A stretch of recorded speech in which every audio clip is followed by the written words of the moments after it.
Well, obviously, it's an exciting time.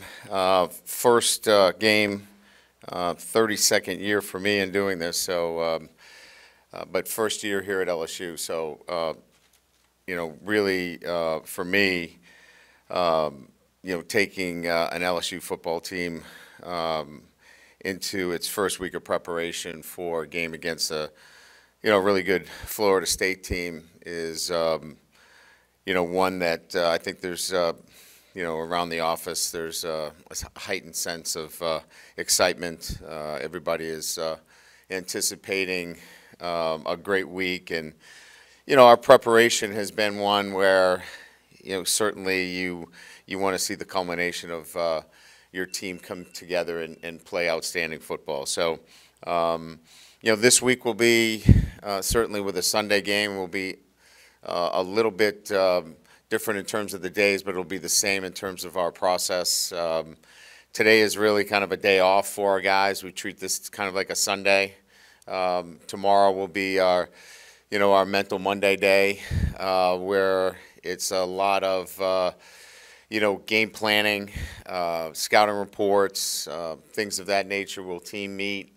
We'll go over essentially how we should be thinking this week about our opponent, the awareness that we need to have about how we play the game. There's a lot of things going on the road for the first time, even though it is in New Orleans. We are, taking our team away from campus, how we handle ourselves in the Dome, how not to be distracted in the first game, the importance of all of the traits that we talk about in an opener. Florida State's already had an opener, so they've already gone through that kind of routine. So we'll spend a lot of time talking about that tomorrow, and then we get into, our first day, which is, Wednesday, but it's an attitude Tuesday for us. Coming with the right attitude, getting after it in a practice situation is probably our most physical day. When we talk about our first padded practice day. Tuesday, our Wednesday, or again, moving forward in the week itself, the Thursday, is about, being gritty. You've got to really focus and refocus through that practice because it is, the longer of the practices. You want to make sure you get all of your preparation work in. Thursday, which would be Friday during the week, is about being perfect. Red zone situation, situational substitution, 3rd and long, 2-minute, all of those things take place on our Thursday, which again, we go into a helmet and shoulder pad situation. Practice is shorter. It's about an hour and 5 minutes, which leads us into our Friday, which is about focus. Focus Friday is a walkthrough situation for us.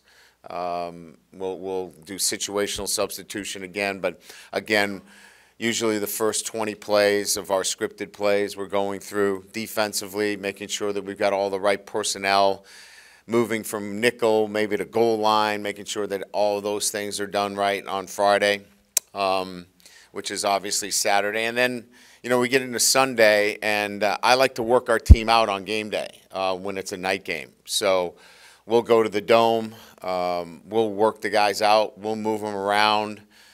We'll work up a sweat in the morning. And, again, I don't like to keep the guys locked up in the hotel room all day when we have a night game. So, again, we'll go to the Dome, get the sense of the surroundings. So, again, we're not distracted and seeing the insides of the Dome for the first time. And, again, getting them moving. So we break the day up a little bit.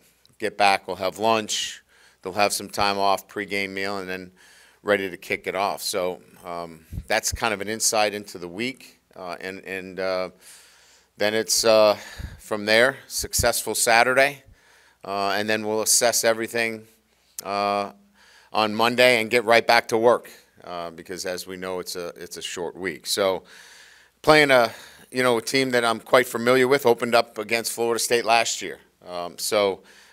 Know Mike very well. Mike Norvell's done a really outstanding job in developing this football team. They're a disciplined group now. It wasn't the same group that we saw a couple of years ago. Last year they took us to overtime, the team that I coached last year, and it's a team that has some talented players. Defensively, physicality at the defensive line position, athletes at the second level and in the backfield. And then from an offensive standpoint, it starts at the quarterback position. And Jordan Travis, I think he's certainly, from my perspective, a great competitor, can make things happen. People use dual threat quarterback. He can throw the football, and he runs. He keeps plays alive for him. He didn't have to do a lot of that on Saturday, but he's led by a deep and talented receiving core. And then, what we saw on Saturday was rushing for 406 yards. So that certainly gets your attention. Any team that runs for 400 yards, regardless of who the competition. And Duquesne had, some nice wins last year. They beat a really good MAC team in Ohio last year. So this is a team that, has a good program. So it'll be a great opener for us, and one that we're excited about. So with that, I'll open it up to questions. Hey, Brian. Good morning. Good afternoon. Yeah. Since you were here in this room December 1st, meeting with us for the first time to now, how much have you gotten done that you want to get done? How ready are you? Do you always want more time? Sure. For an opener? Yeah, I think there's a couple of things that stand out. One, I think our guys fully understand and have been actively engaged in our process, and I know you hear that all the time, and you look at it as maybe coach speak, but our process has really begun to take hold with our players. It's not for them.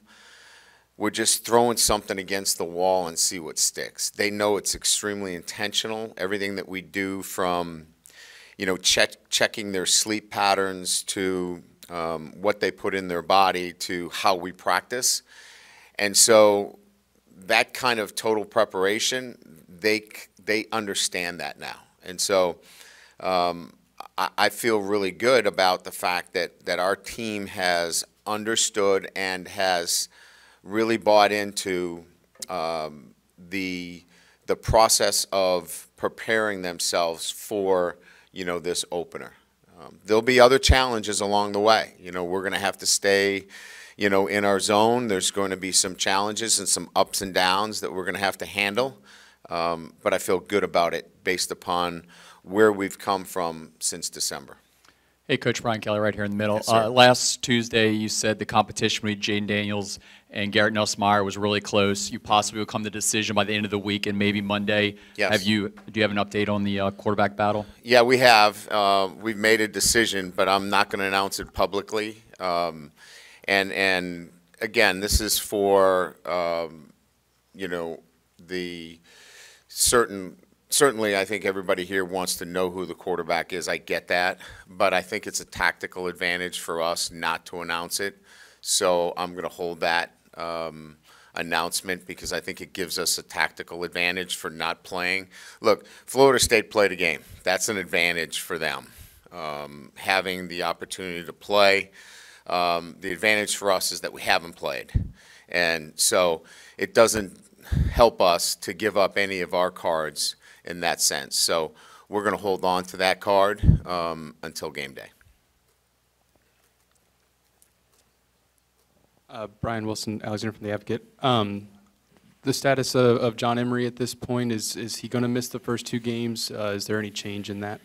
Yeah, so I've spoken on this before, and that, John's done everything that would allow him to be in good standing in the football program, but, I have things that are out of my control as it relates to who I can play, and that's not something that I can comment on. Coach Andre Champagne, KLSU. What do you think the key is going to be to stop Jordan Travis's run game? The key will be, obviously, playing great defense at all three levels, right? We just talked about their ability to run the football. If you can run the football that effectively, Jordan Travis can have a field day out there. So we've got to be able to stop the run, first of all, and be effectively, stopping the run. I think that is going to limit Jordan Travis, and if we can force him to be predictable throwing the football, that's going to help us a lot. As it relates to him in particular, he's a guy that you obviously want to box the edges with. You want to keep him inside the pocket.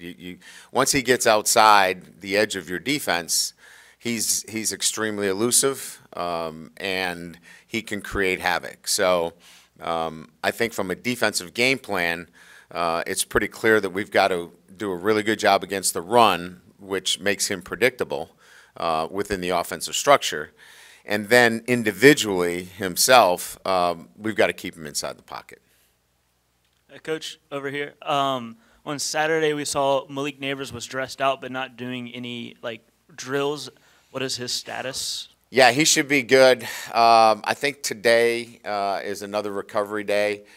I would believe that probably tomorrow he'll begin drill work. We'll be in a light drill work. But when we get into our normal routine of practice, he'll be cleared to practice. He had an ankle sprain. Coach, right up the middle. Yes, sir. You said something about last week about not deciding on the quarterback, unsettling the offensive line. But both quarterbacks are similar, I would assume, in their preparation and your play calling. Is Yes. that an advantage in that we're not really splitting much up? Yeah, there's some great similarities between the two of them in terms of what they're able to do. They both run extremely well. They both can make plays outside the pocket, and certainly we don't have to change the play calling. There's not a dramatic difference between the two when it comes to play calling. So you can imagine that, when we're talking about both quarterbacks, this is a 1A and 1B. This is not a 1 and a 2. And both of them, obviously are going to contribute this year. Coach, are you comfortable naming Damian Ramos as your starting kicker or handling field goals, and then who will be handling kickoffs? Yeah, I think Damian Ramos is going to start at the field goal position and extra point. And I think we're still in the process of making a decision on kickoffs. It's extremely competitive there. We feel like that decision is probably going to be made here in the next 24 to 48 hours. Brody Miller with The Athletic. You've handled quite a few of these quarterback situations before. I guess what is your best strategy, I guess, for managing, say, whoever doesn't get the job, how to kind of keep them in the loop and engaged throughout the season? Well, I think in this instance, they're going to be, so engaged because they know how close they are to playing every snap. It's not going to be, put your helmet underneath the bench. You need your helmet on because I think that they'll be that engaged in the game itself. So this is a little bit different where, there might have been a clear difference in terms of how, and I think answering the question earlier is that we're going to be natural in the ability to kind of flip to the next play with the next quarterback. This isn't that you have to turn over your play sheet and go to, Jaden Daniels play calls or, Nussmeier, game plan. It's one and the same. So I think that in itself keeps you so engaged in what's going on. Brian on your right in the middle. Matt Moscona, ESPN Baton Rouge. How does opening with Florida State a year ago help or assist in your game planning this week? There's a new offensive and defensive coordinator for me. It's a whole new team. I don't know that it really helps as much as I can give and lend a little bit more, to our coordinators. I meet with our coordinators, daily, so I can give them a little bit of insight in terms of, what they're about and how they play the game and what they're looking to do on offense and defense. But that's about it. Other than that, this is a whole new operation for us relative to coordinators and the football team in itself. Scooter Hobbs, Lake Charles, American Press. How long have you known who the starting quarterback will be? How long have I known? Probably 48 hours. It's been that close. Yeah. And does it annoy you at all that Florida State got that tune-up game in? No, not necessarily. I think there's some pluses and minuses there. Like I said, I think we've got the advantage that they don't have any film on us. You've got a new head coach. You've got new coordinators. You know, that in itself, there's the uncertainty of them knowing what to expect. You know, so there is a bit of a trade-off there. Hey, Coach, Steve Schneider, WAFB. Continuity on the offensive line, obviously important every game, but for this first game, avoiding negative plays, whether it's penalties or missed assignments, put you second and third and long. All part of playing winning football, right? I mean, that's what, you know, people ask me about, you know, how do you feel about Saturdays? And, you know, I enjoy Saturdays because my Mondays through Fridays are anxious because I worry about all the things that you just mentioned, right? And when I worry about those things, those are the things that we talk about every day in practice. And we stop practice if we see those things crop up, right? And then you just got to go play. And you hope that your preparation, not hope, but know that everything that you do from December on has addressed that. And that goes to winning. And so, yeah, all of those things are on my mind. But once you get to Saturday, you've got to go play and know that what you just mentioned, all those little things, they go to winning. And if you're doing that, you're in for a long day. Correct me if I'm wrong, but you said you were going to get the team to the Dome Sunday before kickoff? No, we're going to get there Saturday. Okay. We'll get there Saturday evening. We're going to stop for dinner on the way in. Just a normal walkthrough then? Yes, yeah, we'll stay there Saturday evening, and then Sunday we get up, we'll have breakfast, and then head over to the Dome. And then you don't bring them back? To the No, they hotel? come back to the hotel. Okay, so that's the first I've ever heard of that. Most teams do it in their ballrooms or whatever at the hotels. You're going to have a lot of night games here. Is that something that? Yes, you feel we'll like- work out. That's why I brought it up. I brought it up so you knew what our routine was. We will leave the hotel. We'll come to the stadium. Let's say it's, you know, an evening game here. We'll leave the hotel. We'll come in. We'll work out in the stadium, and we'll go back to the hotel. Yeah. Coach, over here to your right, Ed Daniels, WGNO New Orleans. Coach, are you a fan of these neutral site games, and will you encourage the university to have them as part of the menu moving forward? You know, I think each one of them needs to be looked at, you know, as a standalone. I think it's important to look at New Orleans as a site because of our fan base. I think we need to look at areas where we have strong fan bases and consider, you know, those as neutral site games. I did them quite regularly where I was last year, and certainly the fan bases rallied around those. If we feel like those can sell out those venues and make it feel like a home game, you have to decide to give up a Tiger Stadium game. That's a hard thing to do, right? Because of, you know, what this stadium does for a home field advantage. So that's a calculated decision, but going to New Orleans certainly makes sense to me. Over here, Brett Martell with AP out of New Orleans. When we first started practice, you remember you talked about how there wasn't a lot penciled in relative to, you know, last 10 years in coaching. And I'm wondering now, if you, beyond quarterback, are there certain key starting rules, whether it be the offensive line or the secondary, that you would be comfortable discussing today and the rationale behind some of those decisions? Sure. You know, I think that, you know, the offensive line has been one that, you know, the linchpin to the decision at the offensive line started and ended with the center position. You know, once we felt comfortable with Garrett Dellinger at the center position, everything else was able to fall into place. And when I say comfortable at the center position, the ability to call out fronts, the ability to feel comfortable snapping the ball, and then executing his technique. There's a lot going on there, and here's a guy who hadn't played the position. So, that's a big ask.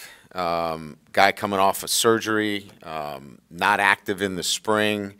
He did an incredible job. To place all of that on him and be demanding. Some of you were at the practice. I was pretty demanding on him, and certainly required a lot of follow-up with him, spending time with him, making sure that he stayed confident in that, and he did that. Now, since that day, we were able to decide what was the best rotation in that regard. And we think Bradford at guard, and Frazier at guard, and Wire and Campbell at the tackle position gives us the best chance with those 5 guys. And so, Tremont Short's going to be in the mix. He'll get a chance to play. We're probably not in a position right now where 72 plays for the inside guys and the outside guys is feasible at this point. We're going to have to probably play 7 or 8 guys, but that's kind of one of those position groups that was penciled in that is now much more, solidified. Hey, Coach, Glenn West, Go247. You guys have been mixing, receivers really in and out all fall. Just how many of those guys do you expect to really significantly contribute against Florida State on Sunday? Yeah, we're going to go deep into that rotation. Having Jack Besh back and being able to up his work volume and getting him running, to the level that he's capable without pain has really given us the kind of flexibility that we needed at that position. Now we can move around guys to get suitable matchups. We can move Kayshawn. We can move Malik. Lacey now can go to the field or play into the boundary. Brian Thomas gets to, get into a position where we can move him around a little bit as well. So Jeray Jenkins, as I mentioned, has probably been as consistent as anybody that we've had. So it gives us really a nice rotation and keep guys fresh. And as I just mentioned, I think that's 7 guys right there. 7, 8 guys is what you're going to see playing for us at the receiver position. Hey, Coach, Matthew Bruni here. When you look at Florida State's defensive line, Cooper, Verse, McClendon, just what have you seen from that unit? Obviously, only 1 game from them. Yeah, I think first and foremost, watching them during the season, inside size, at the defensive tackle position, they're not a group that's getting moved off the football. And they rotate them in. They can go too deep, inside, out. They've got some new players playing off the edge. They lost some, talented edge players, but there's still athleticism on the edge. But I would say that it starts inside out with their defensive line, which allows the linebackers to run. And again, what you can expect from this defense is lateral quickness, guys that can run to the football, and from a defensive standpoint, a team that's going to play some man coverage. They do play a lot of quarters, but in their quarters it becomes matchup man. So a team that has the athletes to match you up and the size to match up against what will be, for us, one of the big offensive lines inside out with our center and 2 guards that we've had here.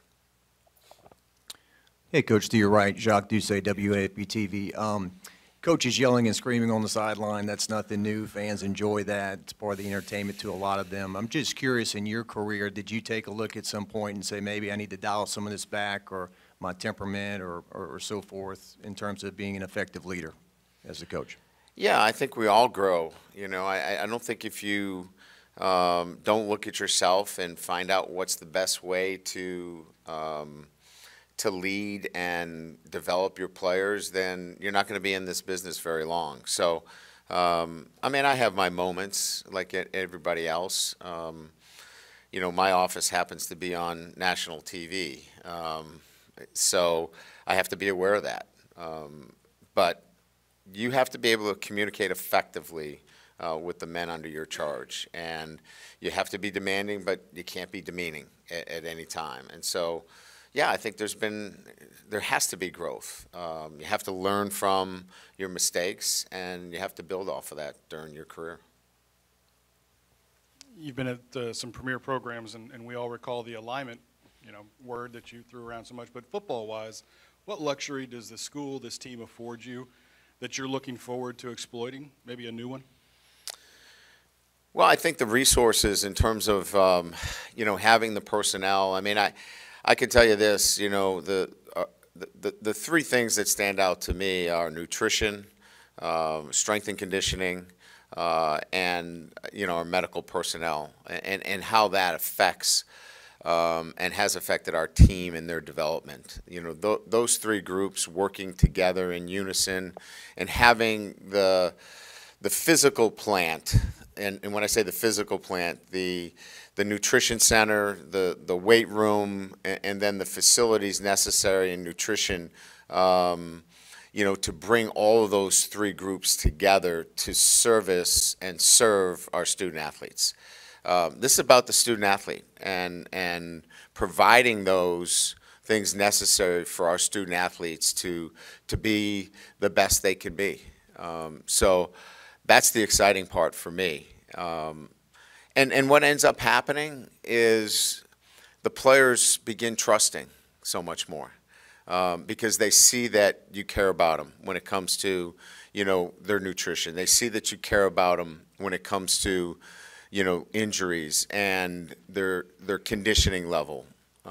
Ali Gay, for example, is a guy that did not make it through any training camp in his previous years here. He did not miss a practice. And that's not just luck. That's training, that's nutrition, that's an incredible medical staff. That's all three of those groups. We had 2 soft tissue injuries.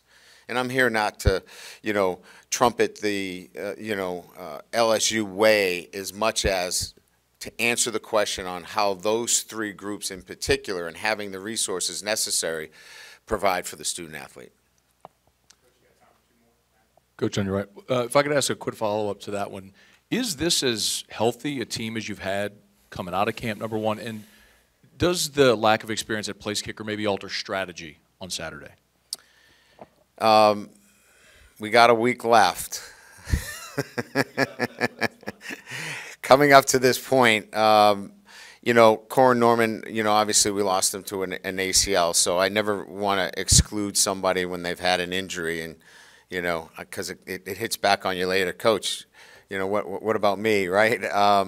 But it is, from an injury standpoint, this has been a great camp. I mean, it's got to be graded out from that perspective, and it has a lot to do with the way Coach Flint and Dr. Frakes and Bo have, developed this team, and then our players, and their commitment's been outstanding. So yes to that. You know what? When we make a decision on the kicker, we're all in. We're all in on we're not going to change the way we operate the game and protect anybody. We're going to look. I like to use analytics in the game. We'll have somebody with an analytic book just so everybody knows. So when we second guess the head coach later, you guys can, and that's your opportunity. And you're right to do that. But I use the book, and sometimes I use my gut. And answering the question is that you can't do that and then go away from it when you have a kicker out there and you're afraid of him. You got to let him kick. Coach, you've emphasized the importance of being multiple on defense. Florida State had like 2 running backs on every play. 3 of them kind of carried the bulk of the ball. How much does that impact your defensive plan, or do you think that was largely because of the conditions and the rain? No, they've been a split-back team. Mike's always liked to, even when he was at Memphis and even at Arizona State when he was the offensive coordinator, he likes to run split-back. And look, the 3 backs are outstanding. You've got to get your best players on the field. So, in that situation, 3 wides, you know, he actually used, you know, one of the tight ends and split them out. But that's his offensive structure. So that was not a surprise to us that he had 2 backs on the field. And it's a really good offense for them, and it's been effective. And, you know, we were quite aware of it coming into the game.